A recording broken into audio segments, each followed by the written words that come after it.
ये हैं बीएसपी के पूर्व एमएलसी हाजी मोहम्मद इकबाल। यूपी में सहारनपुर के रहने वाले हैं। शक्ल से किसी मस्जिद के मौलवी लगते हैं। 8वीं पास हैं, लेकिन कमाई के मामले में अंबानी अडानी को भी टक्कर देते हैं। प्रवर्तन निदेशालय ने हाजी साहब के 1097 करोड़ रुपए की संपत्ति अटैच कर ली है। वर्ष 2005 में ये आदमी सहारनपुर शहर में परचून की दुकान चलाता था। नेतागिरी का शौक था, इसलिए बहन जी की पार्टी में भर्ती हो गया। वर्ष 2007 में मायावती मुख्यमंत्री बन गई और इसके बाद हाजी मोहम्मद के किस्मत का पहिया घूमने लगा। देखते ही देखते इस 2 कौड़ी के आदमी ने करोड़ों की जायदाद खड़ी कर ली। सहारनपुर से उत्तराखंड तक रेत और पत्थर के अवैध खनन, जंगलों से पेड़ कटाई जैसे धंधों पर हाजी इकबाल का नियंत्रण हो गया। वर्ष 2010 में मायावती ने सरकारी चीनी मिलों की नीलामी की थी। हाजी इकबाल ने मिलों की जमीन औने पौने दामों पर खरीद ली। सहारनपुर में उसने 700 एकड़ में ग्लोबल यूनिवर्सिटी बनाई है।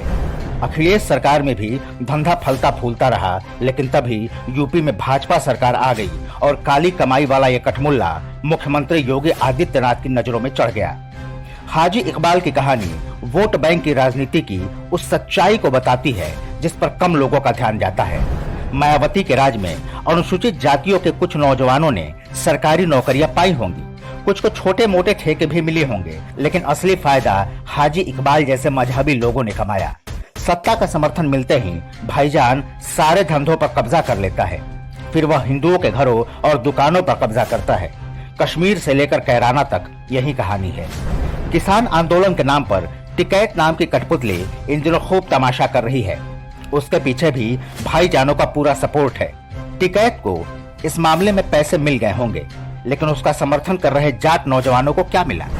70 साल के लोकतंत्र में यूपी की जाट बहुल मुजफ्फरनगर सीट से जाट सिर्फ भाजपा से जीते हैं। लोक दल की जीत तब हुई जब मुजफ्फरनगर से भाईजान को टिकट मिला। ये छोटी सी बात अगर जाट समुदाय नहीं समझ पाएगा तो आने वाली पीढ़ियां इसका परिणाम देखेगी। 1970 के दशक तक हिंदुओं के स्वामित्व वाले मुजफ्फरनगर के ढेरों उद्योग धंधे आज भाईजानों के कब्जे में हैं। कोई नया उद्योग नहीं लग रहा। जाट युवक सिपाही की नौकरी पा गए तो ठीक, नहीं तो भगवान ही मालिक है। यूपी ही नहीं, बिहार और बंगाल में भी यही हुआ है। किसी न किसी दिन हिंदू दल ने भाईजानों से गठजोड़ कर लिया। हिंदू सरकारी नौकरियों के लिए कतार में खड़े हो गए और भाईजान कारोबार पर कब्जा करके करोड़पति बन गए। जो हिंदू पलायन कर सकते थे वे दिल्ली या मुंबई चले गए। जो रह गए उनकी बेटियों को भाईजान घरों से उठाता है या सड़क से बुर्का डाल के ले चला जाता है। हाजी इकबाल की कहानी हिंदुओं के लिए सबक है। अब भी नहीं समझे तो पछताने के लिए कुछ भी नहीं बचेगा।